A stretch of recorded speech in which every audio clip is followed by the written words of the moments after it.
백세 시대의 백세 코인, 백호 인사드립니다. 자, 이 시간 비트코인 그리고 달러의 지정학 오태민 교수 저서 이 책에 대한 해설을 이어가도록 하겠습니다. 해설뿐만 아니라 개인적인 사설도 포함할 것이니까요. 유념해서 잘 들어주시면 좋겠습니다. 여러분이 보고 계시는 화면은 트레이딩 뷰에서 제공하는 비트코인의 현재 흐름에 대한 화면입니다. 29,340달러 전후에서 움직이고 있는 그런 상황입니다. 제가 이전에도 말씀드렸습니다만 현재는 일목균형표 구름층 안에 있죠. 이 차트에 대한 설정은 지난번 영상에 설명을 드렸습니다. 이동평균선 그리고 일목균형표, CCI, RCI 이런 내용들에 대해서 언급을 드렸는데 기술적 지표 설정 방법 궁금하시면 앞 영상을 참고하시면 되겠습니다. 현재는 구름층 안에 중간에 딱 있는 상황이고요. 구름층 하단에 오면 매수 그리고 저점 추세 연결선 하단에 부딪히는 바로 이 자리는 저는 매수 관점으로 보고 있고, 그리고 구름층 상단을 벗어나면서 고점을 치고 갈 때 바로 또 추세선 상단 연결선 저항에서는 매도 대응, 이렇게 기술적으로 상황을 보면서 대응할 것을 안내드리고, 저 또한 이 흐름에 따라 여러분들에게 현재 상황인 어떻게 대응하는 것이 좋을지에 대한 안내를 드리도록 하겠습니다. 자, 책에 대한 안내를 이어가도록 하겠습니다. 비트코인 그리고 달러의 지정학, 오늘은 101페이지부터 보도록 하겠습니다. 101페이지부터 보도록 하겠는데요, 101페이지부터 122페이지까지 보도록 하겠습니다. 자, 중국을 끌어안고 냉전의 판을 바꾼 미국, 중국을 끌어들여 세력 균형을 맞추기로 한 미국, 적대 세력이던 중국을 끌어들여서 냉전의 판을 바꾸는 작업을 닉슨 대통령과 키신저가 주도를 했습니다. 그것은 다극 체제로 나아가는 전략을 취한다는 것이죠. 소련을 견제하면서. 그래서 미국은 중국을 끌어들여 세력 균형을 추구하고, 한편으로는 소련을 견제하면서 한반도에서 적으로 싸웠던 중국을 전략적 파트너로 선택했다라는 내용을 기술하고 있습니다. 자, 베트남 전쟁을 한번 리뷰를 할 필요가 있는데요. 왜냐하면 베트남 전쟁 때에 미국은 졌고 국내 여론도 분열되었습니다. 그래서 중국과의 대탕트를 통해서 냉전 게임의 판도를 바꾸려고 하는데요. 근데 당시에 베트남 전쟁에 대해서 리뷰를 이렇게 했죠. 만약에 미국이 중국이 참전하지 않을 것을 알았다고 한다면 북베트남 주요 도시의 해상 전력을 집중했을 거라는 겁니다. 그럼 빠르게 북베트남을 점령을 하면서 장기전을 펼치지 않았을 거라는 거죠. 근데 중국이 참전할 것에 대한 우려감 때문에 북베트남 주요 도시 해상 전력을 집중 못한 겁니다. 북베트남은 중국 근해에 있었기 때문에 중국이 참전하기 쉬운 그런 상황에 있었다는 것이죠. 그래서 이 부분을 아쉬워하는 대목이 있고요. 그래서 우리가 역사를 살펴봤을 때에 항상 보면은 미래에 대한 시나리오를 정하는데, 그 시나리오가 과거에 보여줬던 과거 역사를 통해서 미래를 판단하는 그런 근거가 되었다는 것입니다. 그래서 우리가 계속해서 과거 역사를 살펴보는 것은 현재 상황 속에서 국제적으로 얽혀있는 국제 상황 속에 지정학적 위치와 더불어서 앞으로 어떻게 흐름이 전개될 것에 대한 판단이 굉장히 중요하기 때문에 과거 역사를 살펴보는 것이죠. 미중의 대탕트가 이어져 가면서 어떤 효과가 벌어졌습니까? 바로 체제가 다른 중국을 미국이 끌어안으면서 유라시아의 안정성을 부여했습니다. 그리고 한편으로는 이 공산주의 확장이 멈춘 덕에 태국과 인도네시아, 필리핀의 공산화를 피할 수 있었다는 것이죠. 이후에 중국은 마오쩌둥의 시대가 막을 내리고 덩샤오핑이 등장을 합니다. 덩샤오핑이 등장하면서 미국과의 밀월 관계는 지속되죠. 덩샤오핑이 1979년도에 미국을 방문합니다. 미국을 방문한 효과는 뭡니까? 개혁개방의 의지를 천명하면서 동시에 소련에 대해서 군사적으로 도발을 한 겁니다. 미국과 더 가까워지는 가운데서 소련은 초조해지게 되는 것이죠. 그러면서 1979년 이후에 소련은 서서히 몰락을 하게 됩니다. 중국은 베트남을 이용해서 소련의 남하를 저지하거든요. 베트남에 침략을 하면서 소련이 남하하는 것을 막게 되죠. 덩샤오핑은 미국과의 밀월 관계를 가져가고 또 개혁개방의 의지를 보여주고 또 베트남에 진출을 하면서 소련이 남하하는 것을 막는 것입니다. 그래서 덩샤오핑은 베트남과 소련의 군사지정학적 메시지를 충분히 전달하게 되었죠. 그 이후 10년이 지난 시대에 어떤 일이 벌어졌냐면 중국에서 천안문 사태가 벌어집니다. 이때 미국은 깜짝 놀랍니다. 유럽도 마찬가지로. 덩샤오핑이 미국과 가까워진 상황 속에서 천안문 사태에 군사력을 투입한 것이 굉장히 미국에 충격을 주죠. 그 1989년은 베를린 장벽이 붕괴되는 해였습니다. 대학생들이 서구의 정치 시스템을 요구하면서 천안문 사태가 벌어졌는데요. 덩샤오핑은 군사력을 투입하면서 유혈 사태가 벌어지게 됩니다. 그 이후 이제 부시가 대통령으로 되는데요. 부시 대통령은 중국을 감쌉니다. 천안문 사태를 비난하지 않고 중국을 감싸면서 두 번째 대통령직을 잃게 됩니다. 부시 대통령이 두 번째 대통령의 직을 잃게 되면서 초짜였던 빌 클린턴이 대통령이 되죠. 바로 그런 사태가 벌어지게 되었습니다. 자, 이후에 미국과 중국의 대탕트는 계속 되었을까요? 네, 화해 모드, 대탕트는 화해 분위기를 의미하는데, 천안문 사태 당시에는 미국이 협력을 절실히 요구하던 시기였기 때문에 천안문 사태가 벌어진 이후에도 미일 관계는 이어졌습니다. 한때 미국이 등을 돌리긴 했습니다. 미국을 돌리긴 했습니다만, 그러나 그 후에 다시 대탕트는 이어지게 됩니다. 미국과 중국의 대탕트는 그만큼 서로 간에 협력을 중시하는 그런 시점이었기 때문에 대탕트는 지속됩니다. 천안문 사태 당시에 미국과 중국이 협력을 절실히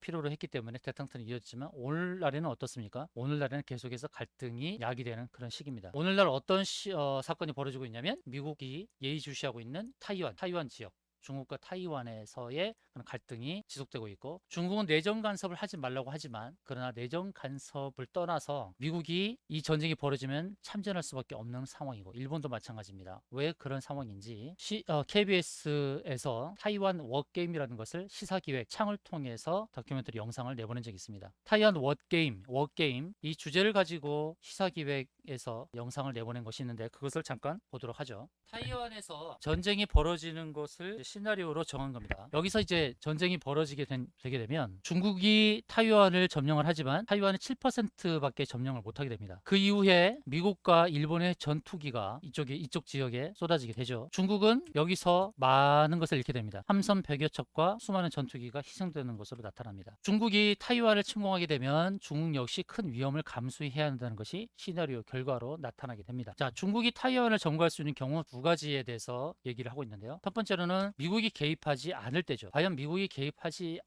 않게 될까요? 두 번째로는 일본이 완전 중립을 지키면서 일본 또한 참전을 하지 않는 경우입니다. 이럴 때는 중국이 타이완을 완전히 점거를 할 수 있습니다. 자, 미국이 타이완으로 병력을 투입하기가 상당히 어려워지는 경우가 뭐냐면, 일본이 중립을 지킬 때입니다. 지킬 때. 왜냐하면 일본은 타이완 주변에 많은 섬을 갖고 있는데, 거기에서 미국이 기지를 활용하지 못하게 되면 전투기가 날아갈 수가 없게 되죠. 그래서 먼저 일본이 그 기지를 활용할 수 있게 해야 되고, 일본이 참전을 해야만 미국은 전투기를 띄울 수가 있게 됩니다. 그래서 여기서의 그 시나리오는, 가상의 시나리오는 중국도 미국도 일본도 잃게 되는 것이 많다는 것을 알려줍니다. 그리고 이 전쟁으로 인해서 서태평양, 일본, 한국에도 많은 영향을 끼치게 되죠. 자, 시뮬리언 25개의 워게임 중 19개는 중국이 일본을 공격할 것으로 예측했습니다. 타이완을 공격하기 전에 일본을 먼저 공격한다는 것이죠. 일본이 참전하지 못하게끔 손발을 묶겠다는 겁니다. 이 시나리오는 2026년도에 전쟁이 벌어질 것을 염두한 시나리오입니다. 이것을 왜 보여드리냐면, 내용을 요약을 했을 때에 중국과 타이완의 전쟁이 벌어질 가능성이 굉장히 높다라는 것을 시사하고 있기 때문입니다. 이 전체에 대한 내용을 제가 요약을 했는데요. 그 요약한 내용을 여러분께 보여드리도록 하겠습니다. 이 내용을 보여드리는 것은 뭐냐면, 한번 여기서의 전쟁이 벌어질 가능성에 대해서 한번 점검을 해보자는 겁니다. 중국이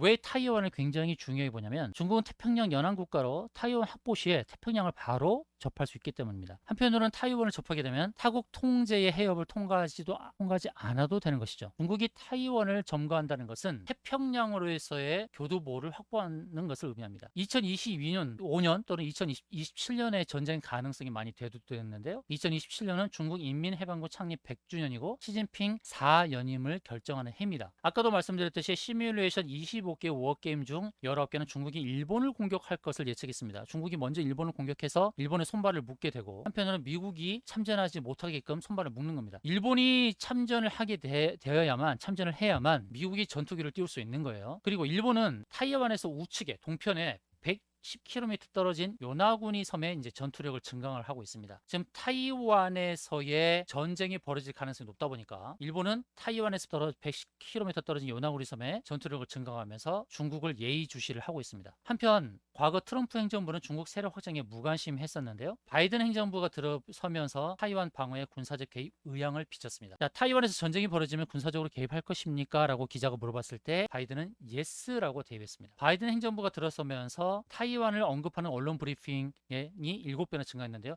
2021년도에는 타이완이라고 언급되는 횟수는 30회에 불과했으나 2023년도가 들어서면서 그것의 7배인 200회가 넘는 내용들이 브리핑으로 나오고 있습니다. 그만큼 미국은 이 타이완을 예의주시하고 있다라고 볼 수 있겠습니다. 미국은 타이완에 근접한 곳에 미군 작전 수행기지 4곳을 추가하기로 했고, 한편으로 여기서의 미국의 패배는 서태평양 지역에서의 패배를 의미하는 것으로 간주를 하고 있습니다. 그래서 절대적으로 여기서 패배를 할 수가 없다라고 천명하면서 대응을 하고 있는 겁니다. 2030년도가 되면 중국은 세계 1위 해군력을 보유하게 됩니다. 미국의 1.5배나 되죠. 그렇기 때문에 미국은 여기서의 타이완의 해상을 봉쇄하기 위한 그러한 목표를 갖고 있습니다. 중국이 승리하게 되면요, 한국과 필리핀, 베트남을 압박하게 됩니다. 왜냐하면 중국이 승리해서 타이완을 확보하게 되면은 위쪽으로 한국과 가깝게 되고, 아래쪽으로는 타이완에서 필리핀으로 가깝게 되고, 또 서쪽으로는 또 서쪽으로는 베트남이 더 가깝게 됩니다. 그래서 이 3국을 압박하게 될 가능성이 높아지는 것이죠. 중국은 계속해서 미국으로 하여금, 일본으로 하여금 내정 간섭을 하지 말라고 얘기를 하고 있지만, 미국과 일본은 중국을 견제할 수밖에 없는 상황입니다. 자, 중국이 타이완을 침공에 가까운 상황이 벌어지게 되면은 어떤 일이 벌어질까요? 먼저 중국은 북한을 호전적으로 유도를 하게 될 것입니다. 왜냐하면 한반도나 또 일본을 묶게 되는 효과가 되는 거예요. 중국과 북한과의 관계에서 협력 상호 조약이 있는데, 만약에 중국의 전쟁이 벌어지게 된다, 또 북한의 전쟁이 벌어지게 되면 자동 개입하게 됩니다.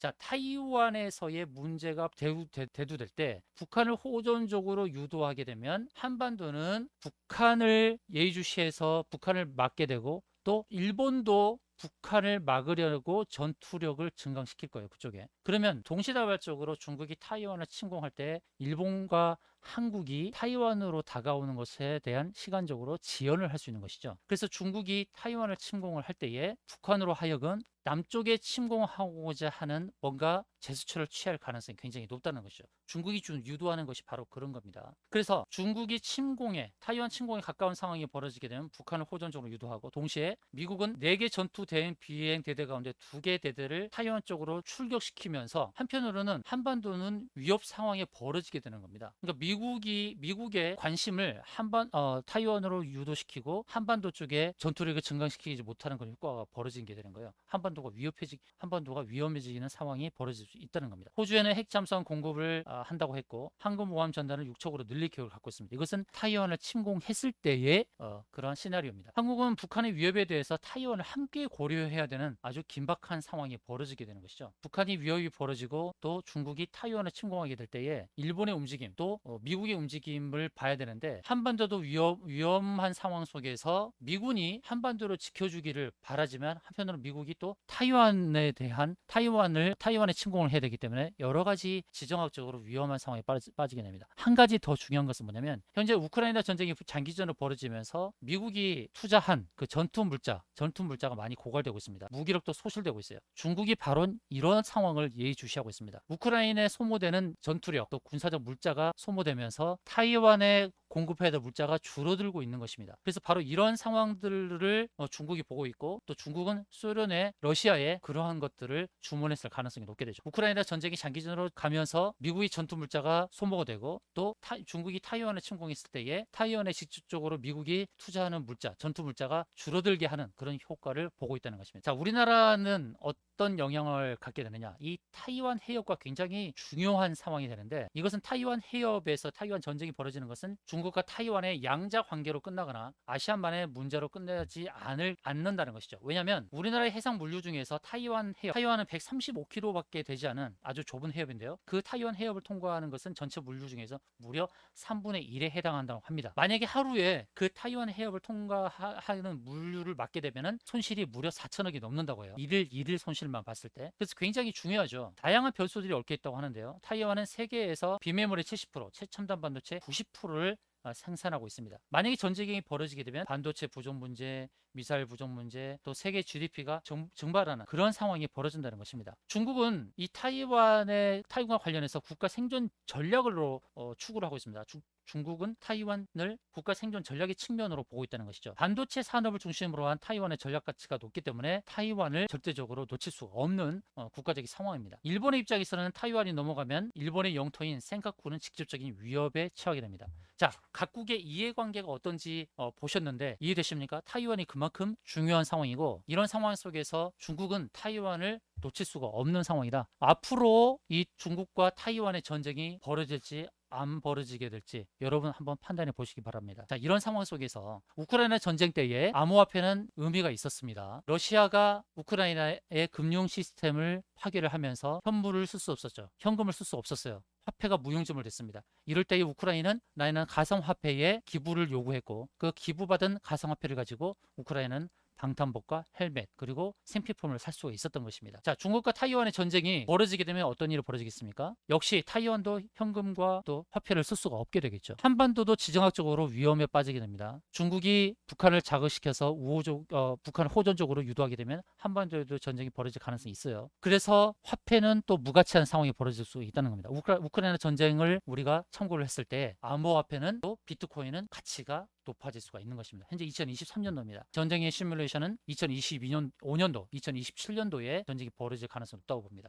2023년도인데 2024년도라고 전쟁이 벌어질 가능성이 전혀 없다고 볼 수 있을까요? 꼭 그렇지 않을 것입니다. 현재 갈등 관계를 봤을 때에 전쟁이 벌어질 가능성이 굉장히 높다. 그래서 암호화폐는 더 가치가 높아질 것이고 그중에서 대표 화폐인 비트코인의 가치도 높아질 수 있을 것입니다. 제가 이렇게 해서 계속해서 책을 정리를 하고 있습니다. 이상으로 방송을 마치겠습니다. 감사합니다.